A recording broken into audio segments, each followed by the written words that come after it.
ప్రజల ఆకాంక్షలను, కలలను నెరవేర్చే 4 పథకాలకు ఆదివారం అంకురార్పణ చేయడం శుభ సూచకమని, ఇంతవరకు చరిత్రలో ఏ రాజకీయ పార్టీ, ప్రభుత్వం 4 పథకాలు ఇందిరమ్మ ఇళ్లు, ఇందిరమ్మ ఆత్మీయ భరోసా, రైతు భరోసా, నూతనంగా రేషన్ కార్డుల పంపిణీ లాంటి పథకాలను ప్రారంభించిన దాఖలాలు లేవని హుజురాబాద్ కాంగ్రెస్ పార్టీ నియోజకవర్గ ఇన్ఛార్జి ఒడితల ప్రణవ్ అన్నారు. ఈరోజు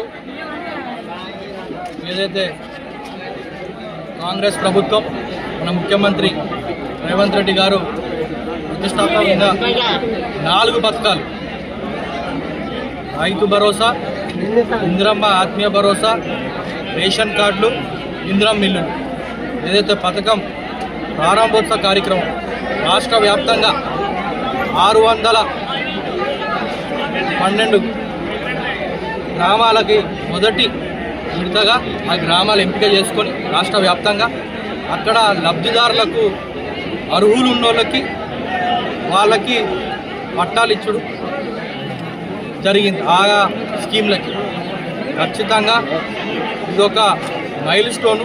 బహుశా నాకు తెలిసి ఇంతవరకు ఏ పార్టీ, రాజకీయ పార్టీ ఒకటే రోజు 4 స్కీములు లాంచ్ చేసిన దాఖలాలు లేవు. అది రేవంత్ రెడ్డి గారి ప్రభుత్వం, ప్రజా ప్రభుత్వానికి దక్కుతుందని నేను తెలియజేస్తున్నాను. అదే కాకుండా ఈ స్కీమ్ల అర్హులున్న ప్రతి ఒక్కళ్ళకి ఎంపిక చేయడం జరిగింది. రానున్న రోజుల్లో కూడా అన్ని గ్రామ పంచాయతీలకు మార్చి 31 లోపు అర్హులకు లబ్ధిదారులను ఎంపిక చేసి ఆయా గ్రామాలకు కూడా ఇవాళ ఏ రకంగా అయితే జరిగిందో అదే రకంగా ఆ గ్రామాలకు కూడా లబ్ధిదారులందరికీ సర్టిఫికేట్లు ఇచ్చడం జరుగుతుంది. ముఖ్యంగా నేను చెప్పేది ఏంటంటే ఏ ఒక్క